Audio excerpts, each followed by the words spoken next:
ক্রিয়েশনের তরফ থেকে আমি মৌ চলে এসেছি আবার পেন্টিং নিয়ে। আমার একদম নতুন একটা পেন্টিং এসে হাজির হয়েছে এবং আমার একদম ইচ্ছে হয়েছে যে সাথে সাথে আপনাদের দেখিয়ে দিতে হবে, না হলে তো আমার আর মানে তস হয়েছে না। তো সামনেই পুজো, পুজোতে একটু অন্যরকম পেন্টিং করতে চাইলে তো অবশ্যই মৌয়ের সঙ্গে যোগাযোগ করতে হবে। তো আজকে আমি প্রথম যেটা দেখাবো সেটা হচ্ছে ধনেখালি সেলুলার কাঁথ। খুব জনপ্রিয় যেটা আপনাদের মাঝে, যেটা কোটার মতনই এফেক্ট দেয় এবং এর উইভিংটা অবশ্যই কোটার মতন থাকেই। ঠিক আছে, এর মধ্যে পুরো প্যানেল করে করে পুরো শাড়িটাতে কলমকারীর প্যাটার্নে পুরো পেন্টিংটা করা হয়েছে। অল ওভার শাড়ি এইভাবেই পুরো পেন্টিং যাবে। আর এটা হচ্ছে এটার আঁচলের দিকটা, আঁচলের পাটটা থাকবে হচ্ছে এটা, এই পাটটা হচ্ছে, আর এইটা থাকবে হচ্ছে গায়ের দিকটা, এই থাকবে হচ্ছে গায়ের দিকটা। পুরো শাড়িটাই এইভাবে পেন্টিং গেছে, কুচির দিকেও সমান ভাবে পেন্টিংটা এইভাবে করা থাকবে। All over sari same painting থাকবে। প্রাইস থাকবে 2250, প্রাইস থাকবে 2250। আসছি পরের শাড়িতে। আজকে পর পর বেশ কয়েকটা সেগুলার তাঁতের মধ্যেই দেখিয়ে দেব, যেহেতু এই মানে তাঁতটার অনেক ডিমান্ড হয়েছে এবং আপনারা পছন্দও করেছেন এটার মধ্যে পেন্টিং। তো আজকে আমি পরপর এটার উপরেই বেশ কয়েকটা পেন্টিং কালার কম্বিনেশন দেখিয়ে নেব। অনেকগুলো কালারই দেখাবো, যতগুলো কালার মোটামুটি সম্ভব দেয়া। তো এটা হচ্ছে শাড়িটা এবং এই হচ্ছে এটার পেন্টিংটা। অল ওভার শাড়িটায় কিন্তু এরকম সুন্দর করে পেন্টিং করা রয়েছে, একদম গোলাপের কুড়ি এবং গোলাপ সহ পুরো শাড়িটাকে এইভাবে সুন্দর করে সাজানো হয়েছে।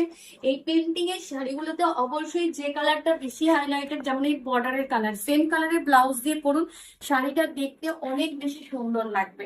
এই হচ্ছে পুরো শাড়িটা। ব্লাউজ অবশ্যই এই কালারের পরবেন, তবে শাড়ি কিন্তু বেশি ভালো লাগবে। বাকি তো আপনাদের ইচ্ছা, আপনার যেভাবে ইচ্ছা সাজতে পারেন। প্রাইস থাকবে সেম 2250।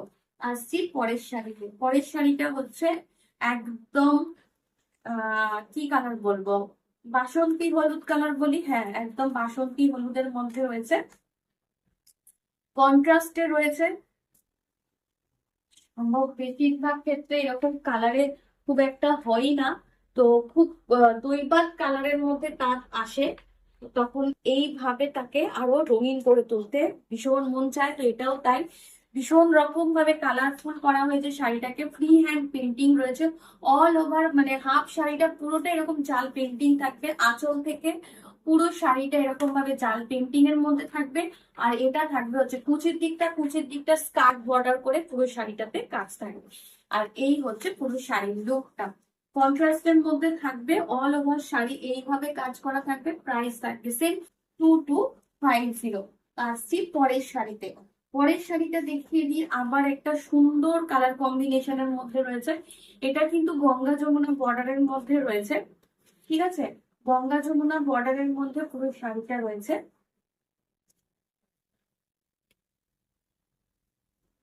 এই হচ্ছে পুরো শাড়িটা, এই হচ্ছে পুরো শাড়িটা। অল ওভার এইভাবেই কিন্তু পেন্টিং গেছে। ভীষণ সুন্দর দেখতে লাগবে পেন্টিং এর এই শাড়িগুলো, ভীষণ আনকমন দেখতে লাগবে কালার কম্বিনেশন। এবং সবকিছু আপনাদের কথা মাথায় রেখে, যেরকমটা আপনারা বারবার ডিমান্ড করেন সেইটা মাথায় রেখে পুরো পেন্টিং গুলোকে আমি করেছি। অনেকেরই ডিমান্ড থাকে এরকম কালার ওরকম কালার, বা এই প্যাটার্নে করো ওই প্যাটার্নে করো, তো সেগুলো মাথায় রেখে পুরো পেন্টিং গুলো সাজানো হয়েছে। এটা কিন্তু গঙ্গা যমুনা বর্ডারের মধ্যে রয়েছে। অবশ্যই এটার ক্ষেত্রে এই কালারের ব্লাউজটা দিয়ে পরবেন, তাহলে কিন্তু ভালো লাগবে। এই হচ্ছে পুরো শাড়িটা, প্রাইস থাকবে 2250। আসছি পরের শাড়িতে। পরের শাড়িটা দেখিয়ে দিই। পরের শাড়িটা হচ্ছে একদম একটা কি বলবো, খুবই সুন্দর এবং আমি একটু চিন্তা ভাবনা করেই করেছি। শাড়িটা দেখলে বুঝতে পারবেন এটার আর একটা প্যাটার্ন আমি আগে দেখিয়েছিলাম। প্যাটার্ন বললাম কারণ ওটার মধ্যে একটু অন্যরকম ছিল, আর এটার মধ্যেও একটু অন্যরকম করে করা হয়েছে। যাই হোক, এটার হচ্ছে এটা আঁচল দিক, এটা থাকবে হচ্ছে আঁচল, শাড়ির আঁচল থাকবে এটা। আর এইখানে ভালো করে একটুখানি দেখলে এখানে একটা কিন্তু অবয়ব করা রয়েছে, যেটা ভালো করে দেখলে কিন্তু বুঝতে পারবেন। আমি থিমটা কি চিন্তা ভাবনা করে করেছি এটা কিন্তু আমি আলাদা করে মুখে কিছু বললাম না, কারণ বর্তমান পরিস্থিতি কে মাথায় রেখে কিন্তু আমার এই চিন্তা ভাবনা। তো কাজেই সামনে মা আসছেন এবং অবশ্যই তাকে আমরা স্মরণ করে নেব। এবং অবশ্যই আমার পেন্টিংটা থেকে আপনারা কি বুঝেছেন আমাকে কিন্তু একটু কমেন্টে জানাবেন। আমি আমি যে চিন্তা ভাবনা করে পেন্টিংটাকে সাজিয়েছি বা শাড়িটাকে সাজিয়েছি, তো সেটা আপনারা ঠিক মানে আমার সঙ্গে মিলেছে কিনা সেটা একটু দেখবেন। মেঘ কিন্তু আর আমাদের নীল আকাশে তু মানে সাদা তুলোর যে পেঁজা তুলোর মতন যে মেঘ আমরা শরতের মেঘ জানতাম, মেঘ এখন আর সেরকম নেই। মেঘ কোথাও গিয়ে রক্তাক্ত। তো একটু আমার পেন্টিংটা ভালো করে একটু বুঝবেন, দেখবেন, দেখলে হয়তো আপনারা বুঝতে পারবেন। মেঘাচ্ছন্ন ধোঁয়াশা পূর্ণ একটা আকাশ, কোথাও গিয়ে যেন রক্তচক্ষু দেখাচ্ছে। তো আমি জানি না, আমি অনেক কিছু বলে দিলাম, তো আপনাদের সঙ্গে কতটা মিললো একটু জানাবেন।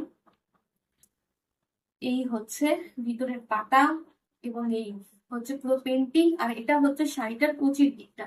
কুচিটায় কিন্তু উইভিং এই একটা স্ট্রাইপ ছিল, এটা হচ্ছে উইভিং এর মধ্যেই এই স্ট্রাইপটা ছিল। তো কাজে এটাকে জাস্ট আমার যে আমি বিল্লপত্র যেটা এঁকেছি সেটাও কিন্তু 3 পাতার বিল্লপত্র নয়। তো আমি একটা চিন্তা ভাবনা করে শাড়িটাকে সাজিয়েছি। তো বাকি আপনাদের ওপর ছাড়লাম যে আপনাদের কেমন লাগলো আমার এই পেন্টিংটা, অবশ্যই জানাবেন। আর আঁচলে আর একবার দেখিয়ে দিচ্ছি, এই যে অবয়ব সেটা কিন্তু মাথায় রাখবেন। এই হচ্ছে পেন্টিং, এটার প্রাইস থাকবে 2450, প্রাইস থাকবে এটার। তো আজকের শাড়িগুলো কিরকম লাগলো অবশ্যই জানাবেন। আমার ক্রিয়েশন, আমি পেন্টিং এ আপনাদের সবসময় একটু নতুনত্ব দেওয়ার চেষ্টা করি এবং অবশ্যই আমার কিছু কিছু চিন্তা ভাবনা পেন্টিং এর মধ্যে রাখি। তো আজকেও সেটা দেখালাম একদম শেষে।